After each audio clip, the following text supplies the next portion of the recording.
Okay, so ready to dive in. Today, it's Tennessee Williams and the Glass Menagerie. Yeah. I know it's like English Lit 101, right?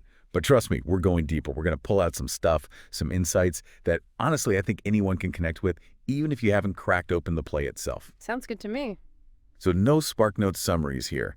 We've got an expert who's like fluent in Williams, ready to break down all those layers, memory, family drama, symbolism, you name it. Happy to be here. All right, so right off the bat, what hits me is the way Williams sets this whole thing up. It's not just a straight narrative, is it? We're like, in Tom's head, right, it's all his memories. Yeah, exactly. It's called a memory play. And, it's not just a fancy term. It really changes how we experience the whole story. It's like we're seeing it through like a filter, Tom's filter, all those hazy, messed up memories. Makes you wonder, doesn't it? Oh, totally. Like, how much can we actually trust Tom? I mean, he basically tells us right out, I give you truth in the pleasant disguise of illusion.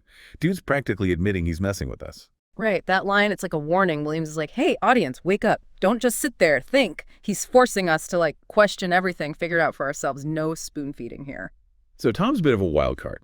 Okay. Yeah. But let's talk about the others caught in this memory whirlwind. Yeah. Tom, desperate to break free, his mom, Amanda, she's stuck in the past, that whole Southern Belle thing. And there's Laura, so shy, so fragile. It's almost painful to watch them, how they just grate on each other.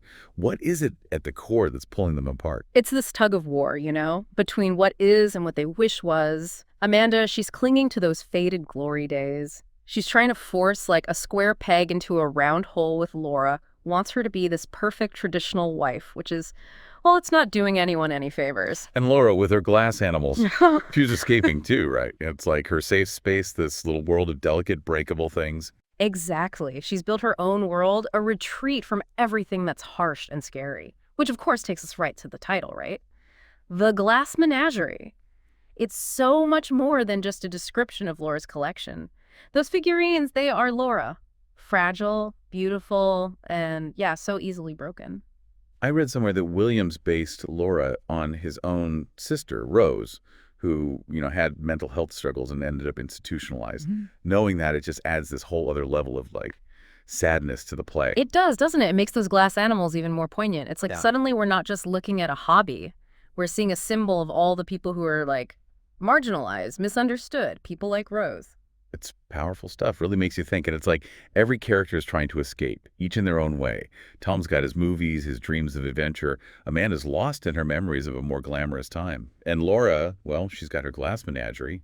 Is it always bad, though? Escaping, I mean. Yeah. Or can we, understand why they do it? That's the million-dollar question, right? And I think Williams wants us to wrestle with it. I mean, it's the depression, times are tough. There's pressure from all sides. There are escapes. They're not healthy. Not really. But they're human. We've all got our own glass menageries, haven't we? Those things we cling to, even if they're holding us back. Makes you think about all those hours we spend scrolling or binging shows, right? Are those our glass menageries now?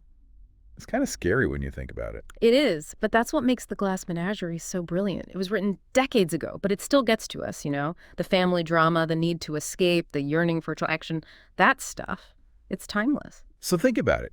What's your glass menagerie? What's that thing you reach for when things get tough? Is it helping, or is it, maybe keeping you from something else, something real? One last thing before we wrap things up. This play, The Glass Menagerie, it's known to be super personal for Williams. He poured a lot of his own family stuff, his own experiences into it. What do you think about that link between art and personal experience? Does knowing about Williams' life change how we see the play? I think it definitely adds another dimension. When you know about his sister, Rose, his complicated relationship with his mom, all that feeds into the play, but it doesn't trap it, The Glass Menagerie is bigger than just William's life. It's about loss, about longing, about searching for meaning in a world that can be both beautiful and incredibly fragile. Well said. So today we went deep, didn't we? Explored memory, dove into family dynamics, unpacked all that symbolism. But here's a final thought, something to chew on. If art reflects the artist, then what does that say about us? What stories are we telling, even without realizing it? Through our lives, our choices. I hope this deep dive has not only given you a new perspective on this classic play, but also sparked something in you. Made you think about the power of stories, all the ways we tell them, and how they shape who we are.